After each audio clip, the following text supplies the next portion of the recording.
Hello friends, स्वागत है आप सभी लोगों का हमारे चैनल क्विक स्टडी में। मैं कुमार बेस्ट। इस वीडियो के माध्यम से दोस्तों आपके यहाँ पर कराऊंगा आर्मी सोल्जर जीडी का पेपर दोस्तों, जो कि 1 नवंबर 2020 का है। और ये दोस्तों यहाँ पर आपको मिलेगा पार्ट नंबर 1। इसके बाद दोस्तों बचे वाले क्वेश्चन जो हैं उनको आपको पार्ट वाइज कराएंगे। यहाँ पर देखिए आपको सेक्शन नंबर बी कराएंगे, जहाँ पर आपको सामान्य विज्ञान की महत्वपूर्ण क्वेश्चन मिलेंगे। तो आराम से आप वीडियो को देखें शुरू से लेकर आखिर तक। देखिए दोस्तों, पहला क्वेश्चन क्या दिखता है आपको सेक्शन नंबर बी में। आप आ जाइए, 16 से लेके 30 तक के क्वेश्चन आपको यहाँ पर मिलेंगे, अर्थात 15 क्वेश्चन दोस्तों यहाँ पर आपको मिलेंगे। पहला क्वेश्चन आपका दिखाई देता है, सिस्मोग्राफ का उपयोग क्या मापने के लिए किया जाता है, अर्थात seismograph is used to measure. तो इनमें से क्या होगा दोस्तों, रक्तचाप होगा या विद्युत धारा प्रवाह होगा या भूकंप होगा या हृदय गति होगा। यहां पर देखिए दोस्तों, आपका सिस्मोग्राफ क्या मापता है दोस्तों, ये भूकंप को मापता है, तो भूकंप आपका हो जाएगा। और वैसे ही आपका जो रक्तचाप होता है दोस्तों, रक्तचाप जो होता है इसको मापने वाला होता है रक्तचाप मापी, या फिर आप इसे कहते हैं दोस्तों स्फैग्नो मैनोमीटर। तो यदि आपको अंग्रेजी में आएगा तो आप स्फैग्नो मैनोमीटर कह देंगे, और हिंदी में दोस्तों आपका रक्तचाप मापी कहलाता है। और वैसे यहां पर विद्युत धारा का जो होता है वो होता है दोस्तों एम्पियर, और हृदय गति का होता है दोस्तों स्टेथोस्कोप। तो ये सारे आप याद रखेंगे, बार बार पूछे जाते हैं, इनको भी दोस्तों आप याद रखेंगे, ये मात्रक हैं। अगला क्वेश्चन देखिए दोस्तों, विद्युत धारा का एसआई मात्रक क्या होता है, आपको बताना है।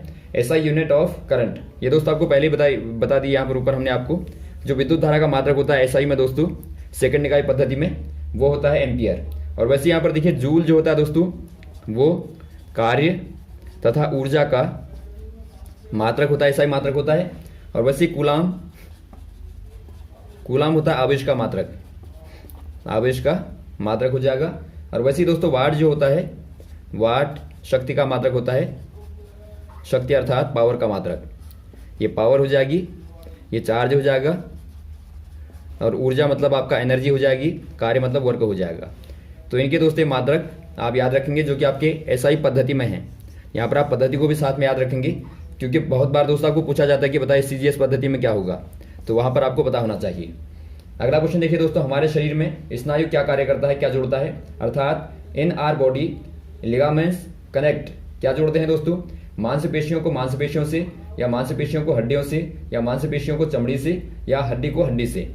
दोस्तों यहाँ पर देखिए जो लिगामेंट होते हैं उनको आपको समझना पड़ेगा। जो स्नायु होता है पहले होता क्या है, स्नायु दोस्तों एक प्रकार से एक पीला लचीला पदार्थ होता है दोस्तों, या फिर आप कहें ऊतक होता है।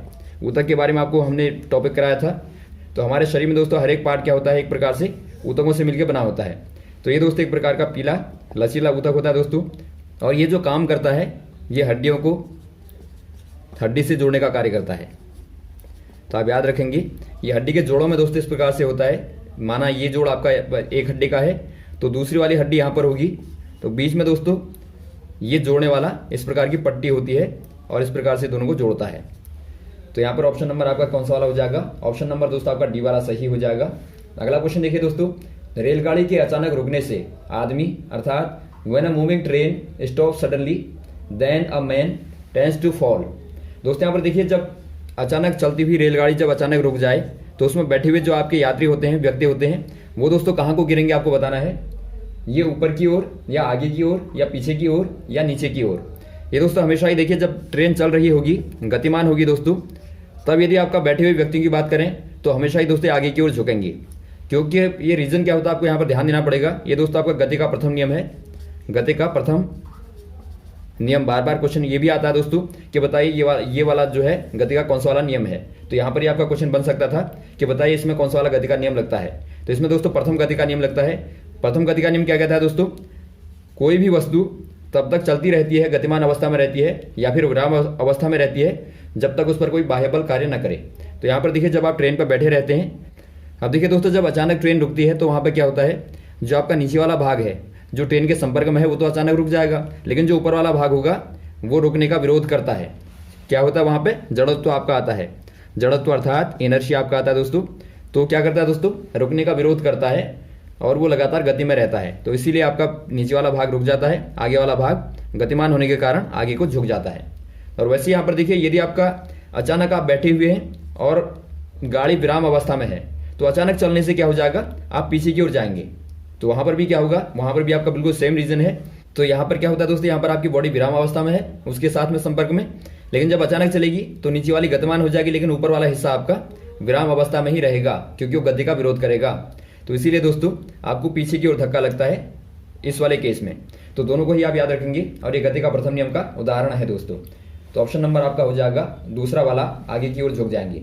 अगला क्वेश्चन यहाँ पर देखिए दोस्तों, मोटर कार में हेडलाइट में कौन सा वाला दर्पण प्रयोग में आता है, अर्थात which mirror is used to headlight of car.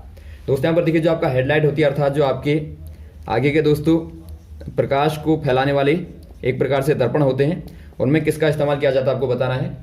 इसमें दोस्तों यहाँ पर देखिए आपको जाहिर तौर पर आपको पता होना चाहिए, यदि आपको प्रकाश को फैलाना है तो वहाँ पर आप डाइवर्जेंट का इस्तेमाल करेंगे। तो यहाँ पर दोस्तों आप डाइवर्जेंट अर्थात अवतल का इस्तेमाल करेंगे, तो अवतल आपका सही हो जाएगा। वैसे यदि आपको पूछा जाए दोस्तों, जो आपके पश्च दृश्य दर्पण होते हैं वहाँ पर क्या इस्तेमाल होता है, जो पीछे के चीज़ों को देखने के लिए आपने देखा होगा गाड़ी में ड्राइवर की बगल में लगा रहता है, तो वो दोस्तों उत्तल दर्पण होता है। उत्तल दर्पण होता है क्यों, क्योंकि वो दोस्तों आपका सीधा प्रतिबिंब बनाता है और छोटा वस्तु का बड़ी बड़ी वस्तुओं का छोटा छोटा प्रतिबिंब आपको दिखाता है और वास्तविक बनता है। तो यहाँ पर आपका हो जाएगा दोस्तों अवतल, ऑप्शन नंबर बी वाला। अगला क्वेश्चन देखिए दोस्तों, मानव शरीर में सबसे बड़े वाली ग्रंथि कौन सी है, आपको बताना है। Largest gland in human body, ये फेफड़े होंगे या यकृत होगा या गुर्दे होंगे या आमाशय होगा। यहाँ पर देखिए दोस्तों जो आपकी बड़ी वाली ग्रंथि होती है, ग्रंथियों के कार्य आपको बता रखे हैं दोस्तों। ये हार्मोन को रिलीज करने का कार्य करते हैं अलग अलग भागों में, और भी महत्वपूर्ण कार्य को करते हैं। तो यहाँ पर देखिए दोस्तों जो बड़ी वाली ग्रंथि होती है मानव शरीर में, वो होती है यकृत।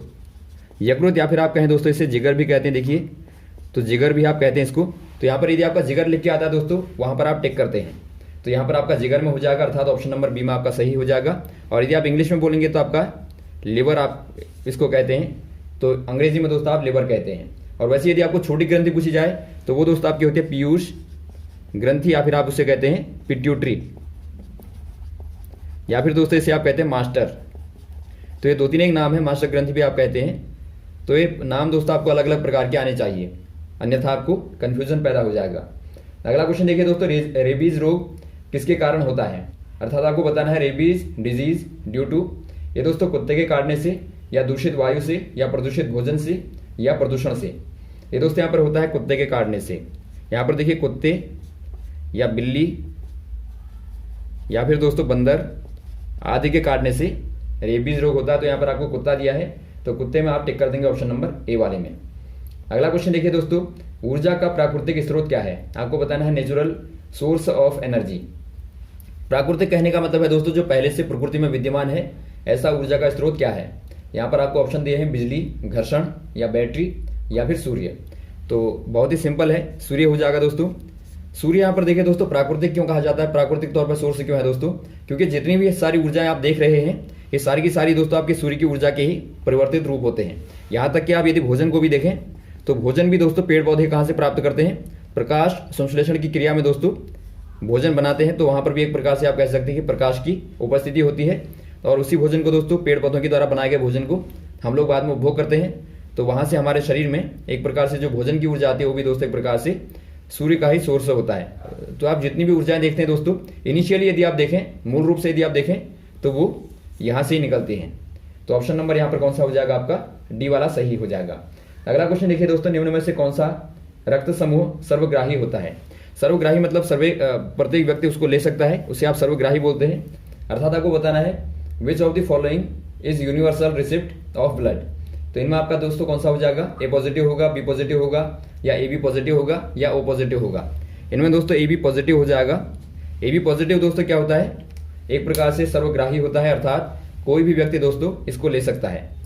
और यहाँ पर देखिए जो ओ होता है दोस्तों वो क्या होता है, सर्वदाता होता है। सर्वदाता अर्थात किसी भी व्यक्ति को ये दोस्तों दे सकता है। तो ये आपको यहाँ पर ध्यान देना है। अगला क्वेश्चन देखिए दोस्तों, थर्मामीटर में कौन सा वाला पदार्थ होता है, अर्थात आपको बताना है which substance is used in thermometer. दोस्तों यहाँ पर देखिए जो थर्मामीटर होता है, थर्मामीटर दोस्तों क्या करता है, ताप को बताता है, ताप का मापन करता है। तो इसमें दोस्तों पारा होता है, पारा या फिर आप इसे कहते हैं मरकरी, मरकरी भी कहते हैं दोस्तों। तो पारा पदार्थ होता है, तो ऑप्शन नंबर आपका कौन सा हो जाएगा, ए वाला सही हो जाएगा। और एक क्वेश्चन कभी कभार आता है दोस्तों कि बताइए पारे में आप पानी का इस्तेमाल क्यों नहीं कर सकते। तो इसका आप जवाब देंगे कि बताइए, आपने देखा होगा पानी भी दोस्तों क्या करता है, तापमान बढ़ने के साथ में बढ़ता है, उसका तापमान भी बढ़ता है, अर्थात पानी एक प्रकार से ऊष्मा का चालक होता है और तापमान में वृद्धि भी दिखाता है। तो आपको बताना है कि ऐसा क्या रीज़न है दोस्तों कि थर्मामीटर में पारे के स्थान पर आप जल को इस्तेमाल नहीं कर सकते, चूंकि जल आपका बहुत सस्ता होता है, लेकिन आप पारे का इस्तेमाल ही क्यों करते हैं, आपको इसके बारे में विचार करना है। अगला क्वेश्चन देखिए दोस्तों, सल्फ्यूरिक अम्ल क्या है, आपको बताना है सल्फ्यूरिक एसिड इज। ये दोस्तों यहाँ पर देखिए आपको बताना है, केमिकल फॉर्मूला बताना है एक प्रकार से। तो HCl होगा, HNO3 होगा, या H2SO4 होगा, या H2SO3 होगा। ये दोस्तों आपके यहाँ पर होता है H2SO4 अर्थात हाइड्रोजन सल्फेट। और वैसे यहाँ पर देखिए H2SO3 होता है दोस्तों, ये आपका सल्फोनिक एसिड होता है। HCl जो होता है वो आपका हाइड्रोक्लोरिक एसिड होता है। और वैसे यहाँ पर आपका जो दिखता है HNO3, ये क्या होता है, नाइट्रिक अम्ल होता है। तो ये भी आपको याद होने चाहिए, बार बार पूछे जाते हैं। अगला क्वेश्चन देखिए दोस्तों, सोडियम का रासायनिक चिह्न क्या है। बहुत ही सिंपल है, आपको एक चिह्न वाला जरूर आता है दोस्तों, एक सिंबल आता है, केमिकल सिंबल आता है एलिमेंट्स का। आपको बताना है केमिकल सिंबल ऑफ सोडियम। देखिए सोडियम चूंकि लिखने में सोडियम आपको लगता है, लेकिन ये दोस्तों आपका Na इसका सिंबल होता है, तो इसीलिए ज्यादातर पूछा जाता है। तो ऑप्शन नंबर आपका दोस्तों बी वाला सही हो जाएगा। अगला क्वेश्चन देखिए दोस्तों, निम्न में से हृदयघात का कारण क्या होता है। आपको बताना है which among of the following is reason of heart attack. बहुत ही महत्वपूर्ण क्वेश्चन है ये दोस्तों। आपका रक्त प्रोटीन होगा, या रक्त शर्करा होगा, या रक्त यूरिया होगा, या कोलेस्ट्रॉल होगा। ये दोस्तों यहाँ पर हो जाएगा कोलेस्ट्रॉल। कोलेस्ट्रॉल को आपको समझना है दोस्तों थोड़ा सा, बार बार इसके आधार पर बहुत सारे क्वेश्चन आते हैं। जो कोलेस्ट्रॉल होता है वो होता क्या है, इसका दोस्तों यदि आप केमिकली फॉर्मूला देखें तो ये आपके यहाँ पर होता है C27 H46 और O, तो इससे मिलकर बना होता है। और ये दोस्तों एक प्रकार का जो मोम के टाइप का देखने में यदि आप देखेंगे तो आपका मोम के टाइप का होता है, मोम के प्रकार का होता है। और ये कोशिका भित्ति का दोस्तों महत्वपूर्ण पार्ट होता है। कोशिका भित्ति आपको मालूम होगा, जो कोशिका के बाहर से पतली लेयर होती है, पारगम्य लेयर होती है, उसका दोस्तों उसमें बहुत ज़्यादा बनाने में, निर्माण में उसकी ये बहुत ज़्यादा भूमिका निभाता है। और इसका कार्य क्या होता है, इसका कार्य होता है दोस्तों कोशिका निर्माण, कोशिकाओं का निर्माण करना, हार्मोन को बनाना, और दोस्तों बाइल जूस को भी बनाता है। ठीक है, बाइल जूस क्या होता है, बाइल जूस क्या करता है दोस्तों, बाइल जूस जो होता है ये वसा के पाचन में महत्वपूर्ण योगदान देता है, वसा का पाचन में बहुत ज़्यादा योगदान देता है, तो बाइल जूस को भी ये बनाता है। और इसका दोस्तों निर्माण कहाँ से होता है, मुख्यतया यकृत में दोस्तों, यकृत में सर्वाधिक इसका निर्माण होता है कोलेस्ट्रॉल का। तो ये ज़्यादा मात्रा में बढ़ने पर क्या करता है, ये जो रक्त वाहिकाएं होती हैं दोस्तों उनको ब्लॉकेज कर देता है, इस प्रकार से बंद कर देता है, तो इससे ये नलियाँ फट जाती हैं। तो यहाँ पर आपका ऑप्शन नंबर कौन सा हो जाएगा, डी वाला सही हो जाएगा।